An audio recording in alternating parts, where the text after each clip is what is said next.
Avatar The Last Airbender, the Netflix live adaptation. Another Vogue disaster for the history books? Or maybe it's passable. Let's find out. Time to moist meter the live-action Avatar The Last Airbender Netflix series. I'm not gonna blow smoke up your tuchus. You all know that I was not optimistic that this would turn out to be a good show. Anytime anyone that worked on this show talked about it, they made it sound worse and worse. Yeah, I was also not optimistic about this show at all. Most people, in fact, weren't. First of all, it's Netflix, which is a red flag in general. A live adaptation. Another huge red flag in general. And, well, all the things that you heard about it. Sokka's story being removed, they're adding new scenes and stuff like that. Yeah, it's not essentially great. It did not sound good at all. So I had pretty low expectations, but as always, I'm open for a pleasant surprise. Now, I'm going to treat this moist meter a little differently than pretty much any review of this you're going to see. I am going to do my best to not compare it to the cartoon, the original masterpiece of Avatar The Last Airbender. It's very clear Now, this is problematic, honestly, because technically, there's a huge problem. Even if the live adaptation is good, it's probably never living up to the hype of the original one, right? So if the adaptation is not bad, but it's kind of like mediocre, good-ish, it will just simply never stand up to the original. Rip from even the first episode that they wanted to kind of carve their own path in the Avatar universe, and instead of making a one-to-one recreation, a carbon copy. Classic Hollywood, baby. They know better. Times are changing. This thing that everyone in the world loves, we can make it better. And they turn it into shit, typically. Copy of the cartoon. They wanted to kind of put their own spin on it. So they've made a lot of major changes to it. So I'm here to give you the moist meter on whether or not this show stands on its own 2 feet. If you've never watched the cartoon, will you like the live action? I will, however, kick this off by saying I don't think the show is dog shit by any means, but I still don't see a single reason on God's green earth why you would choose to watch the live action Avatar over the cartoon version. Yeah, that's pretty much the whole summary that most people are giving, and I kinda agree to that. Yesterday, I was on Twitter, and, well, Avatar was trending a little bit, and people were showing the best scenes of the Avatar, and, well, I mean, Aang can seemingly fly in a lot of those scenes. The original cartoon went to such extraordinary lengths to explain it. Hey, he can't fly, he can kind of glide, but in the live-action adaptation, it's like, you might as well honestly give him flight considering what he does. Especially in some of those situations where it looks like not an action anything, but more like a theatrical musical thing where he floats like a butterfly and doesn't sting like a bee at all. The cartoon is better in every single aspect. So I just want to put that out there. If you're someone who's like captivated by the idea of Avatar, you're going to get a lot more mileage and a lot more entertainment out of the cartoon. It still holds up well today. It's timeless. This will be the last comparison I make. Dude, if anyone doubts how timeless the Avatar cartoon, well, anime, cartoon anime is, just go rewatch Azula's last fight with Zuko and Katara. That shit is fire. Yeah, can you see what I did there? Fire. Yeah, it is really unbelievably good. It's good animation, it's good choreography, it's good everything, okay? That thing made, I don't even know how many years ago, 20 at this point, maybe? I don't remember. Still absolutely demolishes most animations that are done today. It is absolutely withstanding the test of forever. There's a major change. The Last Agni Kai, if you want to find it on YouTube, probably you'll find it that easily. In the live action, where Aang no longer goes on any like side quests. He doesn't really have fun per se. He doesn't do things just for the sake of fun. He's much more serious all the time to match the more serious tone of everything in the show, which in my opinion flattens the character. so Aang in the live action is not nearly as dynamic as he was in the cartoon, which is a real shame, but that'll be the last. Okay, I'll add to this. So, he is more serious, but at the same time, they take away so much responsibility. Ozen is suddenly not technically that bad of a father to a certain degree. You know, he almost loves his kids. Well, in reality, everyone knows that Azul was born with everything, and, well, the other one, nameless trash, by the way, was not born with anything, and she got all the good stuff, and he should not have even been born in the first place. That's literally Ozai's perspective. Now it's no longer that. Aang leaves the air temple before the attack, and, well, you know how that was like a big moment for him because he understands that if he was there, maybe things would have been different, and he blames himself for what happened? Not any longer. He just left because he needed a breather. You know, things like that. They shake off so many things that would actually make this show serious. It's kind of insane, you know? The amount of, this is serious, but we're gonna take away all the actual real serious things is crazy. This is like serious to a 12-year-old, technically. Which is kind of sad. Last comparison I make here, that's just a complaint that I felt pretty strongly about. If you've never watched the cartoon, maybe you won't feel that way. The actor who plays Aang, I think, does an extraordinary job. Like, I was really impressed with Aang in this show. I lied, I've got one more comparison for you. You know how they made this hoopla about this show needs to be accessible to even a mature audience? They said that the cartoon was kind of just aimed at kids, and this needs to be, like, appealing to Game of Thrones fans or whatever. That was a good one. Yeah, they literally said that, if you don't know, so there you go. It's really ironic that that was the statement they made, because now that the show's actually out, what they really did is they took the cartoon and dumbed it down. So any subtlety that existed in the Avatar cartoon series is now just beaten to death in the live action. They just explicitly state every character emotion ever because they don't trust the audience to be smart enough to pick up on it. So the cartoon actually is far more mature and subtle when it comes to its writing than the live. Yeah. Also, it's, what, 8 episodes? Or God knows how many episodes it is. But it's 1 hour long episodes. So they're condensing a lot. So also a thing that a huge problem here is that a lot of the dialogue kind of just switches on a whim. 1 minute it's hee ha ha, I love life. Another one is the darkness of my soul shall never find rest in this despicable land. You know, not great. Live action. At no point during the 8 episodes here do you even have a second to really think about a character's motivation and try and figure it out for yourself or what they might be going through, because that character will inexplicably just tell you what they're feeling and what they're going. Anger. Good. Going through just out loud. So don't worry about ever needing to use your brain to like pick up on themes or anything, because man, they are really on the nose with everything. But anyway, that is the last comparison I'll make. Let's go ahead and dive in.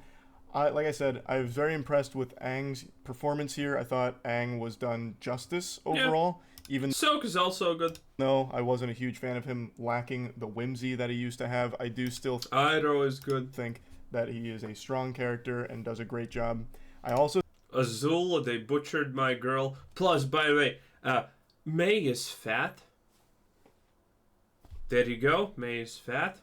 I think the visuals were far better than I would have ever expected them to be. After the 2010 disaster, which had a $100 million budget, I was convinced you can never CGI good bending. It'll always look like a fucking YouTuber Adobe After. The water sometimes looks ass. The water looks a little bit like ass a lot of the times, you know. It kind of lacks that impact, but it definitely completely destroys anything you saw in the 2010 Avatar live action thing, where you needed 50 earthbenders to bend a small rock and throw it at, you know, turtle movement speed, I guess.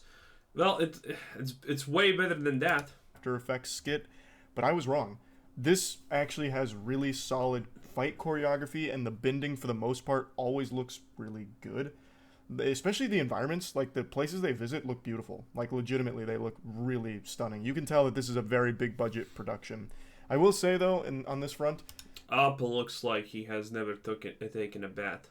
there is one consistently lackluster piece of CGI, and it's always around the waterbending. Yep. The waterbending just lacks any real oomph. It lacks power. Anytime Katara is waterbending and she shoots, when something impacts water, it just looks like, oh, it's a splash. Kind of boring. Water in an enemy, it comes out and strikes with about the same amount of intensity as me spitting water out of my mouth. It's just like a little splash. That's actually it just stronger. seems so weak, which is a shame because waterbending is so fucking cool and there's so much utility behind it. And they do a better job as it progresses towards the end. But for the most part, getting there, the waterbending is just really underwhelming and lackluster. But overall, I will say that I was very... You know what's a great moment, actually, about waterbending? It's like, Katara's trying to be a waterbender, she's trying real hard, and she's not succeeding.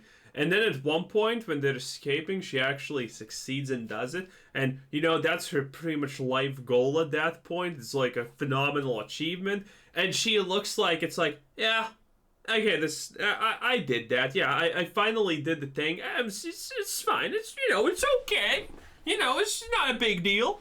And it completely lacks any impact. It's crazy. Very impressed with the visuals here.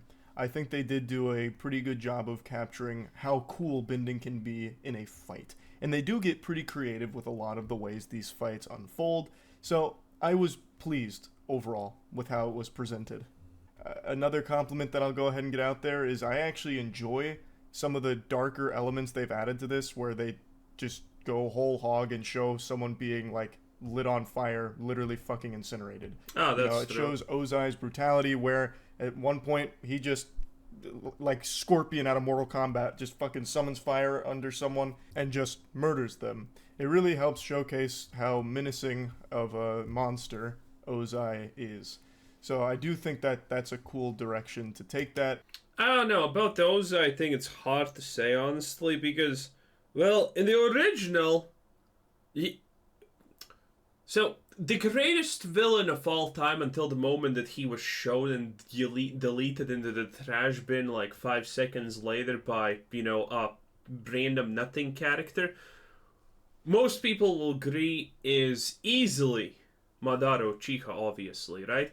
Like, there was 300 chapters, okay, I don't remember how many chapters, of people saying how much of a monster beast he is, that he, you know, and whatnot. You never saw him do anything, but everyone at all points talked about how great he was. And when you finally saw him and he literally just wiped the floor with everything, that was a good moment. And the original Avatar kind of does the same thing with Ozai, because you don't actually see too much of Ozai. You mostly hear about him, how he does things and blah blah blah, right? You don't see that much of him. And here it's like, oh, this is the guy. Hiding your villain can be a very great way of actually creating a great villain, because you don't see him, but you see his actions. Like, the people he sends after someone, for example, they're actually powerful and skilled. And then you see him at the end, and you hear all these things, and that makes a good villain. Here, Ozai is just, you know, there's no nuance. This is just the big baddie. Here he is, powerful and tough. There's no mystique, there's no nothing surrounding him. And I think it makes it pretty thrilling. I really think when it comes to like the stakes, this feels like a real perilous situation that the cast is thrown into. Like, there's a war, it's tragic, there's a lot of despair, everything's kind of fucked. I think it does a good job of getting that across. Okay. Now let's get into my complaints. I think the writing from start to finish is pretty bad. The dialogue is like... Makes sense for a Netflix show, sadly, doesn't it? It really does. Words no one will ever say to each other in a real conversation ever. And it is egregious in episode 1.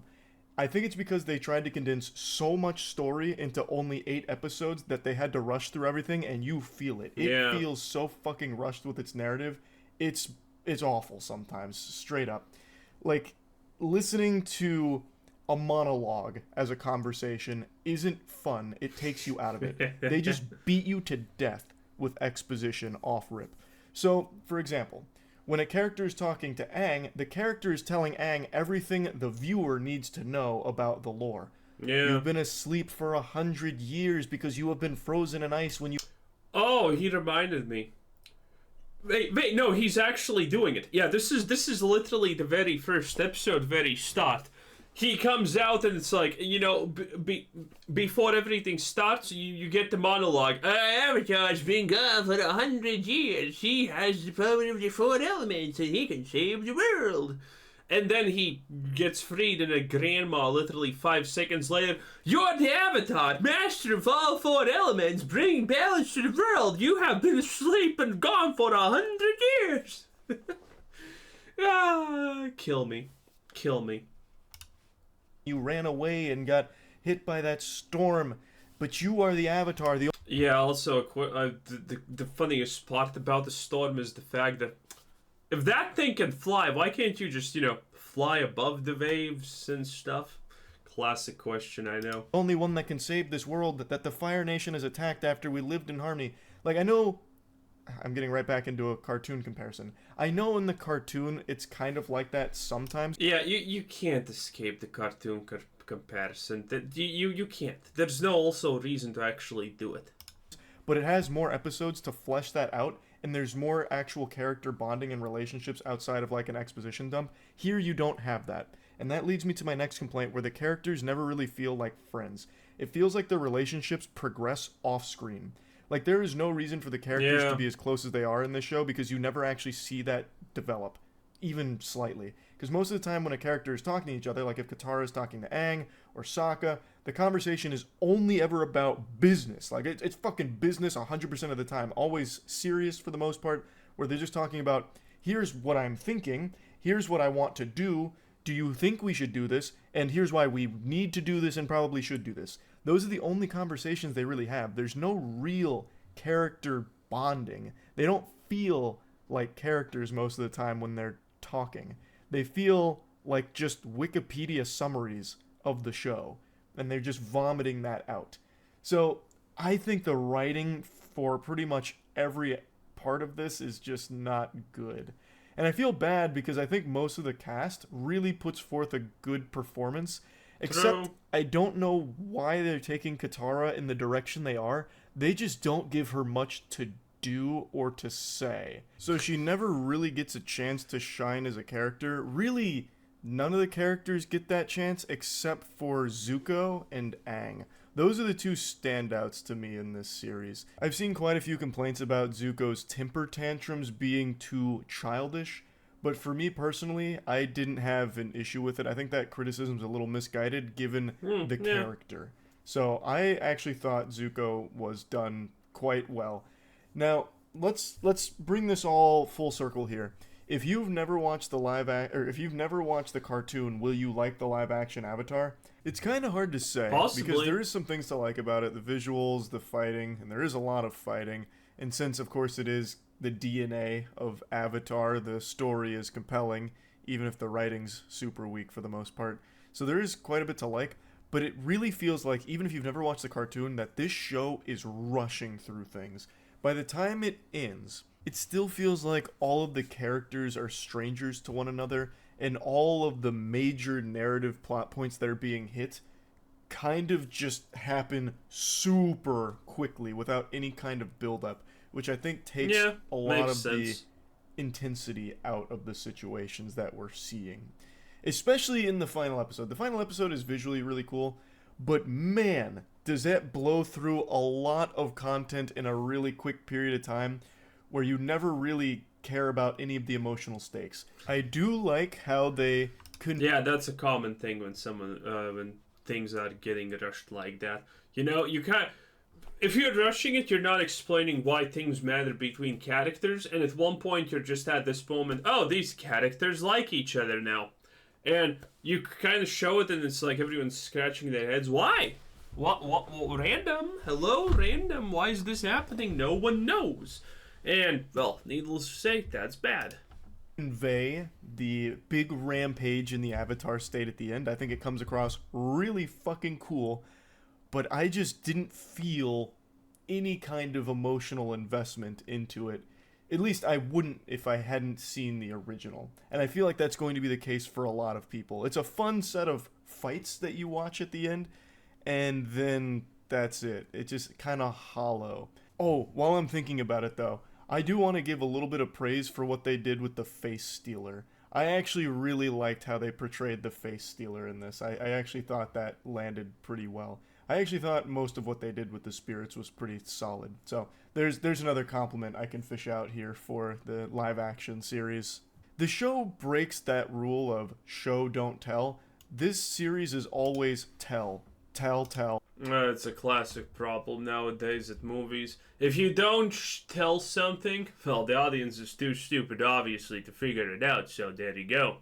Tell. Well, it's also the fact that they're too stupid to write something without, explicitly making it obvious. It is always just over-explaining every minute detail of what every character is thinking, feeling, and going through at all times, because it is just rushing through things. It doesn't give you the opportunity to see. And the best part about that, by the way, is the fact that you sometimes don't even agree because something was left out that should have not been left out, that explains the current situation that this character is in. So you're kind of confused why that character even is upset at some point. Any of that build and grow. It just feels all so unnatural and stiff, which leads to a lot of it feeling flat. But it's not dog shit, like I said. And also, by the way, if you think this is bad, wait until the three-body problem drops in Netflix. They're completely rewriting everything there. Oh yeah, it's gonna be like 15 different main characters. It's gonna be crazy, dude. It's gonna be probably more of a detective than anything else. I would like to say, not how in the three-body problem the detective is kind of like a side character. He's a good character. He's the best character, especially in the Chinese adaptation of the book. But man, dude, if you think this is bad, the three-body problem, and Netflix finally drops that, is gonna just blow your mind in how incompetent they are. Because Avatar, even though it's a kid's show, is kind of not that simple. It has a lot of complexities to it, as we already know. But the three-body problem is just going to be a shit show. It's better than I expected it to be, given everything they were saying about it beforehand. It's more than I thought it would be. So overall, I didn't hate it or anything, but I think it's kind of mid.